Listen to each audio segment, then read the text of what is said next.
Hey, what's up? How you doing? Welcome to my channel. I'm Chana, and for this video, I want to share with you 5 customs that we do with our children that are teachings from the Lubavitch Rebbe.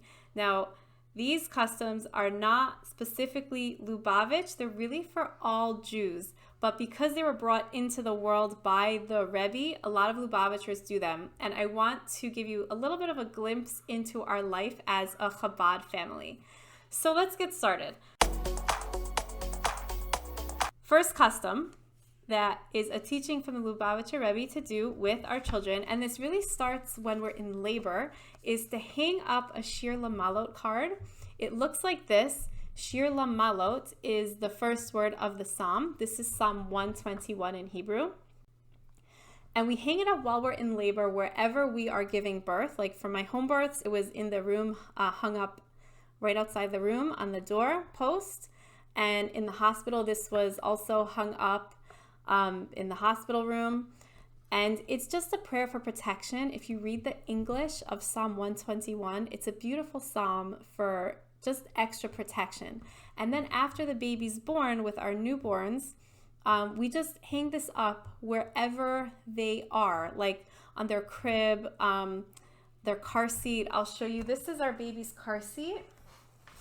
And we have it zip tied right here to our baby's car seat, just as like, you know, an extra protection. So what does it mean by a letter in a Sefer Torah? So I'll explain it to you like this. Every single Jew has a letter in the Torah, spiritually. There is a website that you can go to that you can pay $1, and it goes to a scribe in Israel who is writing a Sefer Torah. And there's going to be one letter that has your child in mind in that Torah. And you get a certificate in the mail that looks like this.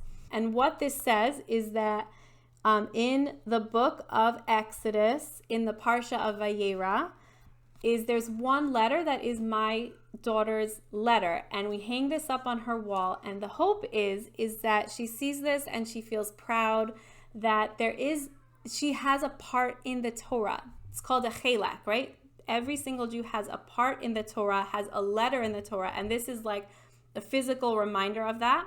Also, it's a unity thing. It's like we're all so connected because all these different children from all over the world are sending in their dollar, and it goes towards the writing of a Torah, and each letter has another child in mind. She's part of that, and if one letter is smudged or missing or something's wrong, it's missing a little bit of a line, right? That's a big deal. Every single letter is important. Every single Jew is important, and every single Jew has a part of the Torah. And this is a reminder of that teaching from the Rebbe, and he encouraged all Jewish children to buy a letter in the Torah.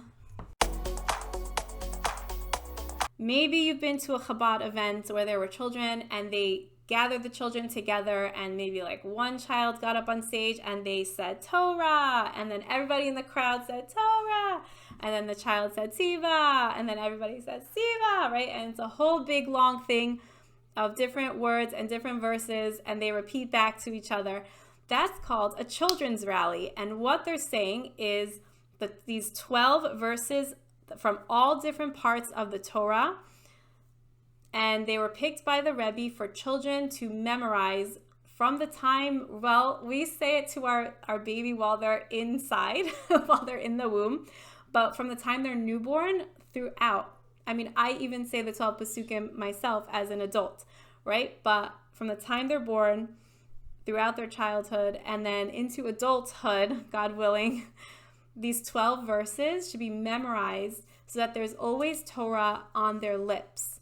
Like sometimes we have the organized prayer, right? So there's Shema and Shemona Esrei and Aleinu and all these different types of prayer, organized prayers that we say to Hashem. Sometimes there's prayers that we say to Hashem from our heart. And then other times there's just times where we want to connect to Hashem, but we don't really have the words. And this is where these verses come in, these 12 different verses, and if they're memorized, then there's always words of Torah that they can say. I look at it almost as like a life skill for kids to have the rest of their lives. And even for me, like when I was in college, I was running the New York City Marathon. And while I was running, I was like, I really wish I had something to say to Hashem, but I didn't really want to speak from my heart. I was like, I did that. And I couldn't sit there and do like, Shemona Esrei or say Shema. I was like, I wish I had memorized these 12 verses. And after that, I was like, I have to memorize them. And it's just so that you always have Torah on your lips. They're beautiful verses. They're really special. And I'll put a link below where you can find them.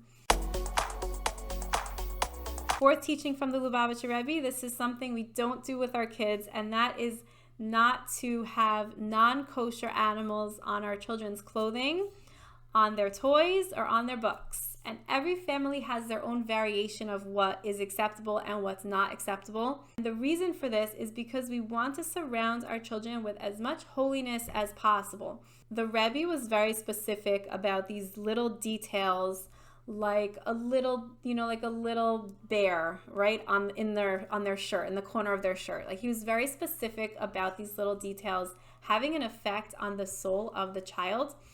Not that we pretend like these animals don't exist. Okay, like that's a question that I've gotten a lot, is like, well, what if they see a dog walking on the street, right? Like, should they cover their eyes? No. But it's more like they're wearing it. It's like their clothing, or it's the toys that they play with, and it's how they learn. It's like the main way that they're learning is their playing and their books and the clothes that they wear. That's what they see, and it should just be surrounded with as much holiness as possible. And like a pig versus a horse, there's no difference according to Torah. They're both not kosher, although we look at pigs as being like the epitome of not kosher, right? But really a horse and a bear are the same not kosher as a pig.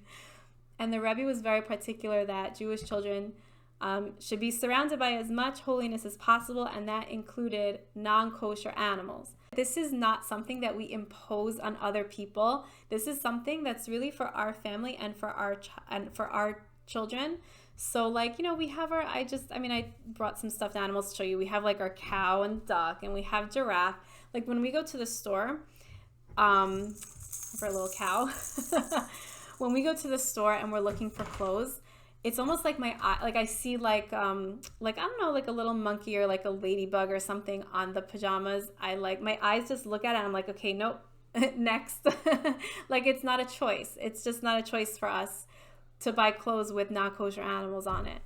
And that's just what we do. And that's a little bit about that. Which brings me to number 5, which is surrounding our children with as much holiness and tzaddikim as possible.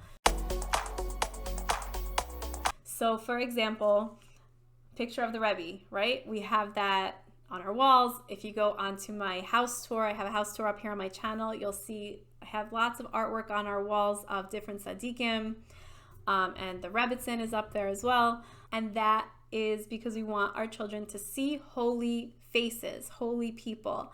Also, like in the morning, we give tzedakah, right? So I'll hold a penny in front of him and we'll put it in the pushka and we'll shake it in front of him and we'll say, yay, tzedakah. We'll do that for our baby, starting at newborn, starting from when they're born.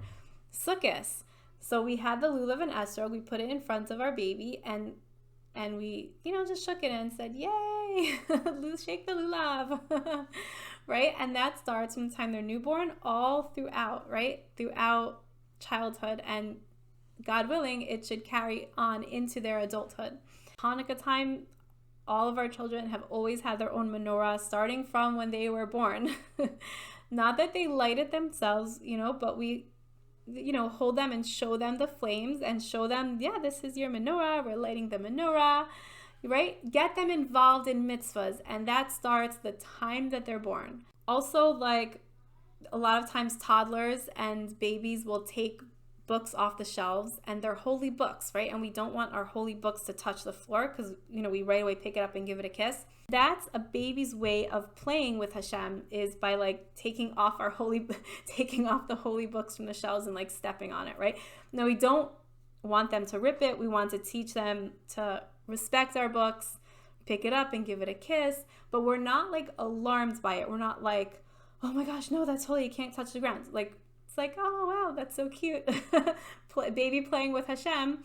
Let's give it a kiss and let's put it back up on the shelf. And that is something that we learned from the Lubavitch Rebbe also, is that children should really be involved in mitzvahs. And there's many ways that they get involved. And some is from us showing them, and some is from them, kind of doing it themselves by, like pulling books off the shelves. Thank you so much for watching. I hope you learned a little something about Chabad and about us as a Chabad family. And I'll see you in the next video. Take care. Bye-bye.